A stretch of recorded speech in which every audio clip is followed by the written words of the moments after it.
and welcome to Beyond the Bio. Stay tuned this week to learn all about how speaking can amplify your personal brand alongside one of my favorite methods, books. This week, I'm joined by Caroline Goyder, who is an expert speaker and celebrity voice trainer. Her clients include actors, politicians, royalty, TV magicians, and businesses such as MasterCard and Netflix. Having worked for more than a decade at London's Royal Central School of Speech and Drama as a voice coach, Caroline's TEDx debut on The Surprising Secret to Speaking with Confidence has been viewed more than 10 million times. She's also the author of 3 best-selling books, and she is sharing her tips on how to speak more confidently, whether that's on stage, online, or in person. So, Caroline, welcome to Beyond the Bio. Let's get straight stuck in. Your TEDx has had over 10 million views, which is amazing. Crazy. When did you first realize the power of voice could become your personal brand? I think that the power of voice was something that I had kind of fallen in love with. Having been a failed actor, hands up, failed actor, I was looking around for something that was in theatre but wasn't theatre, and I found voice coaching and I fell in love with it. And I think that's the first tip I would give to anyone is that often the thing that you fall in love with is where your brand is going to resonate. In that there wasn't really a plan, but because I love this stuff and I'm a nerd about it, I think that when I speak about it, people pick up on that energy. And that's so big, isn't it? The whole energy thing. And you've worked with everyone from actors and politicians to royalty. How do you find these high profile clients? Are they finding you? Yeah, well, that goes back to the power of voice in the sense that because I loved what I was doing, clients started to come to me when I was working at Central, which is a drama school, and then a book came out of that work, which built my brand, built my visibility because it was something I loved. Because of the book, a TEDx that you described came. Certainly, what that has done until now, who knows where the world is going with AI, right? It's Mm. meant that my brand is just out there. So people tend to find me. So for my very niche kind of boutique kind of business, that works really well. So tell me a bit about that then. You did the book first. Which was the first book? So the first one was Star Qualities, and that was a good piece of practice. It's not a good book. What happened was that I was working at Central, this drama school, and there was a great book out there on the market which was interviewing fashion people. And I can't even remember what it's called, but it was wonderful. It was a book that was talking to fashion people about their tips for style and life. And I thought, oh, there's a really interesting book you could do with A-list actors. And I had a really great coach at the time who still supports me actually, Fiona Harold, and she said, great advice for anybody thinking about writing a book. She said, if you want to talk to actors, do not start, she's Caroline, with the kind of F list. She said, you need to talk to the A list because that's going to get your book published. Brilliant advice. And then someone else said to me, if you want to get to an A-list actor, also really good advice for people creating any content, find out what they love, really research it, and then write a really pithy email that lines up how your passions and their passions intersect. Because why would we say no to something that speaks to our deepest values?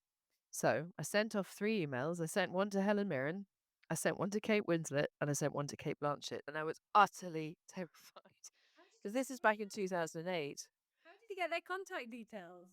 Because I was working in a drama school, I was in that kind of nexus where somebody knew someone who knew someone, and they all said yes. And then I had a project, and so then I pitched it to an agent, Johnny Geller at Curtis Brown, and because I had those actors, he said yes, and then the book happened. And it's not a great book because I hadn't found my voice as a writer. It was what everybody else wanted, but oh my gosh, it was a good first platform. And I got the other books, Gravitas and Find Your Voice, came on the back of that.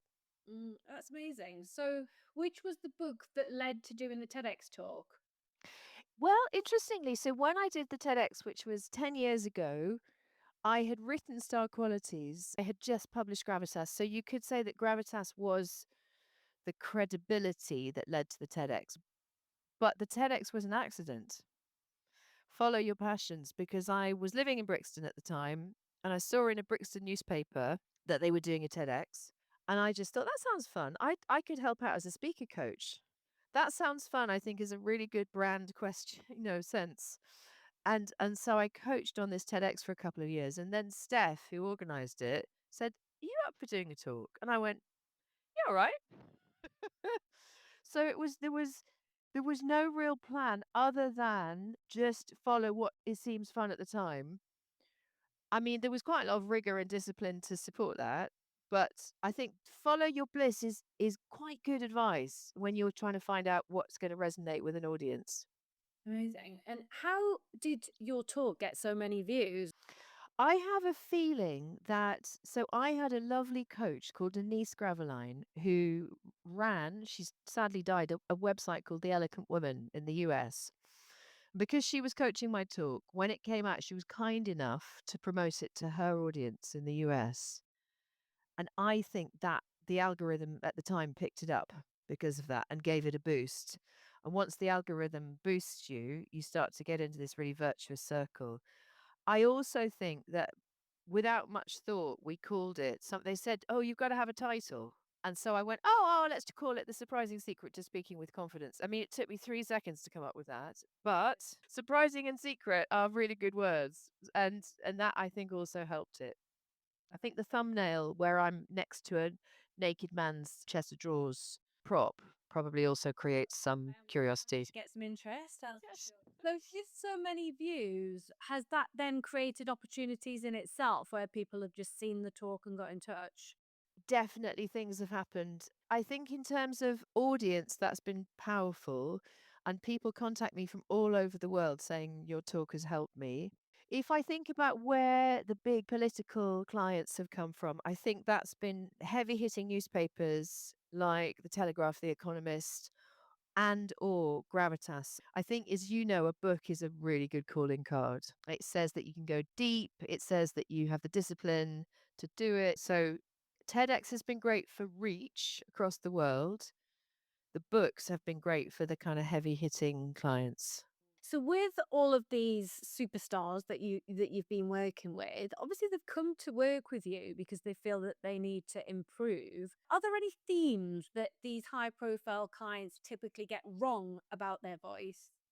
Ooh, it's interesting. We've got a metric that we're using at the moment, and there are some the really interesting data themes that I've been looking at and tracking. And I think the big reason that people come to us is when they hit nervousness, they don't feel in control.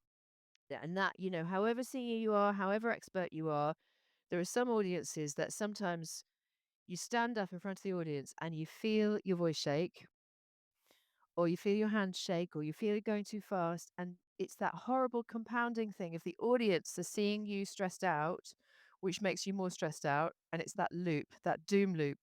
Lots of people take beta blockers to handle it. But what I know is that you don't need beta blockers, that you can do it with your breath, your presence, your groundedness, your rehearsal process. And it's incredibly human to feel that way. Yeah. And I guess my next questions follows on from that because many people assume confidence is just something that is natural that we might be born with. How do you reframe that idea when you're coaching clients who aren't natural speakers? My really strong belief with all of this work is that if you can be really conversational with your best friend on a Friday night with a glass of something nice in your hand and tell a story and have a joke and talk about what matters to you, then to me it's absolutely clear that you can do that in front of 4,000 people, because it's just speaking. But what people have to learn is, like, they call it heuristics, the rules that we have in life, the shortcuts that we have. If I stood up in class and had to read out a book when I was 13 and everyone turned and laughed at me, then my shortcut for everybody staring at me is, "This is scary, run away, don't do this." So my heart speeds up and my breath gets faster and the whole thing is horrible. All I have to do is retrain that shortcut to say, when everybody's staring at me, actually, it's okay. You've got this, Caroline. Just relax. You're going to nail it. And then my system just sees it differently. But I think most people see public speaking as the horrible, oh, everybody's looking at me shortcut, rather than that I'm chatting to old friends and this is nice. That's a really, really good way to look at it. And do you think there's something as well in just doing it more often? Yeah. Oh, yeah. The best way to overcome the shortcuts, whether you hate diving into a pool or driving a car or you're terrified of spiders, is just to keep gently doing it. You're not going to pick up a tarantula first go, but you might pick up a tiny, weeny, garden spider and it's okay. And then you might take out the house spider that's a bit scary. And then you might get to the tarantula. But you have to keep retraining the shortcut. And if the shortcut says, run away from spiders, you're never going to pick a big one up. And True. public speaking is the same.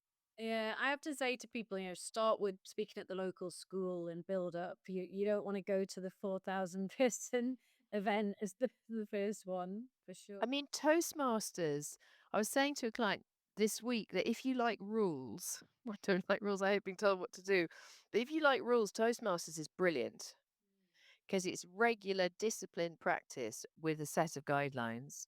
For other clients, acting classes have been really, really helpful.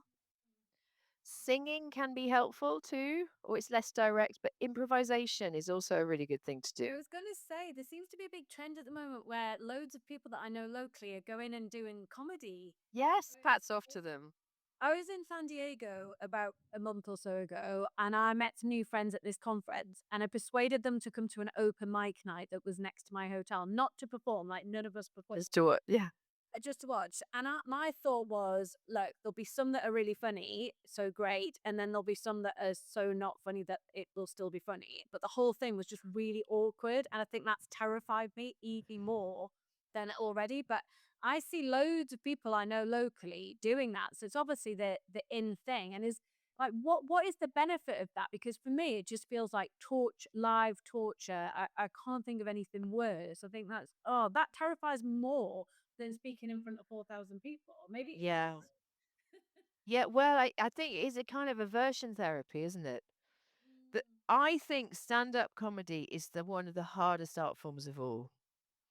And I have a coach, Chris Head, who is a stand-up comedy director. And I'm not trying to be a stand-up comedian.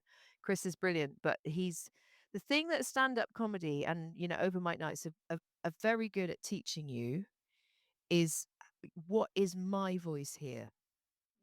And the thing that Chris always says to me about speaking, which I think is just as good for speaking as stand-up comedy, is what do you actually want to say? And if I say I'm really nervous about this, he'll say, okay, bring it in, name it.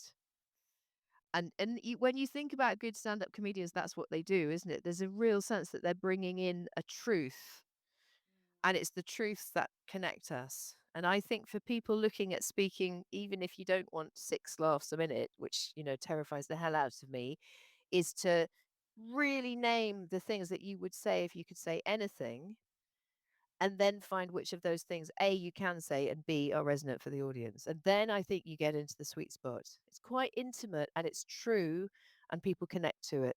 Can you share a moment from your career where your own confidence was tested and how you've perhaps managed that?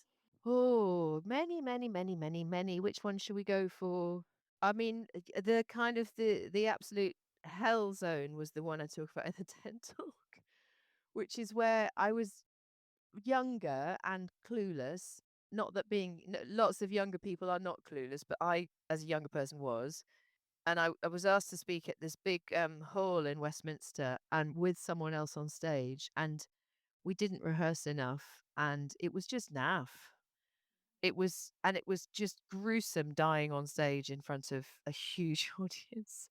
And I think I sometimes have nightmares about it, but it was a good, I used it in a way because it became part of that TED Talk, which then really built my confidence because people liked the TED Talk and it worked. And since then, I think always when we're speaking in public, we do things, you make a mistake. Like I did something recently where I riffed a little bit and I missed out a whole section of content. And retrospectively, I go, you should have kept that content in. It's all just useful learning. I think you just have to chalk it up. You mentioned there about not rehearsing enough. Have you got any kind of formula around how much someone should rehearse before a talk? I think if it's something that you haven't said before, which will be true for a lot of people because the world is changing so much, lots of people will be talking about how AI is affecting their businesses, their brands.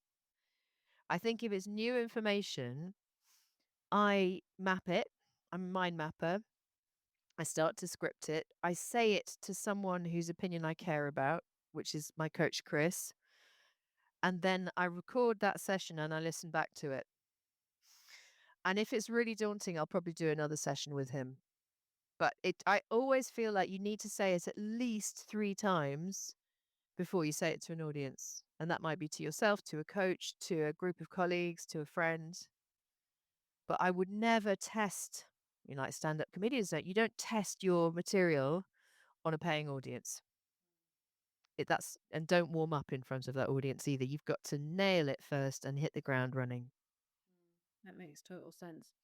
Have you got any suggestions on any small changes that someone could make today to sound more confident, whether they're speaking on a stage, they're in a meeting, or even posting a video online? Let's say should we say speaking on a virtual call? Because I think that's the one that I think people really struggle with that. And the thing that and I'm doing it right now, that has changed my life is standing up for virtual calls. Because often you have at work, big webinars. Also, if you're making videos on your phone, stand up. You can get those iPhone stands if you don't want to invest in a whole desk, if you're filming content. Because I just find or you can put it on a mantelpiece. It's like when I'm sitting, my hip flexors are really crunched and my spine's a bit compressed, and I'm often sitting forward. And so my voice gets a bit thin. But if I'm standing up, my feet are planted, my spine is nice and long, my ribs are free, so my shoulders, my hands can move, and then my voice can just do its thing. And I can access my energy, my confidence, my breath. And I just think just stand up. It is the simplest game changer. And also for voices, use your hands because the voice really allows intonation to flow. I much prefer speaking in person. I really struggle if I've got to do a talk or something online because I like the audience engagement and the interaction and being able to read the room, which you can't do in the same way at all online.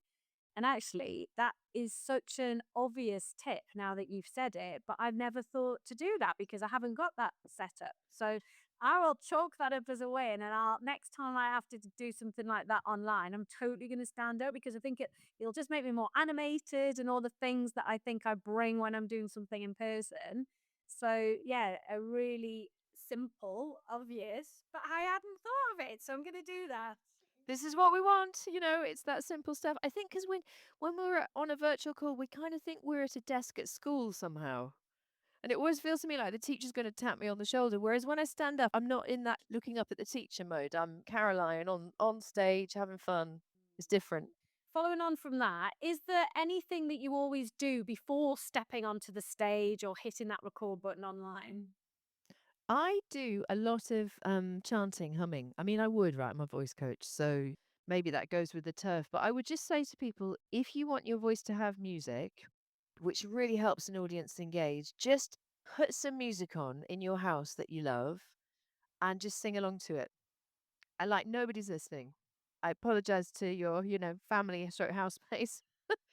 But it frees up your voice, and then when your voice is free, you can connect to what you're feeling better.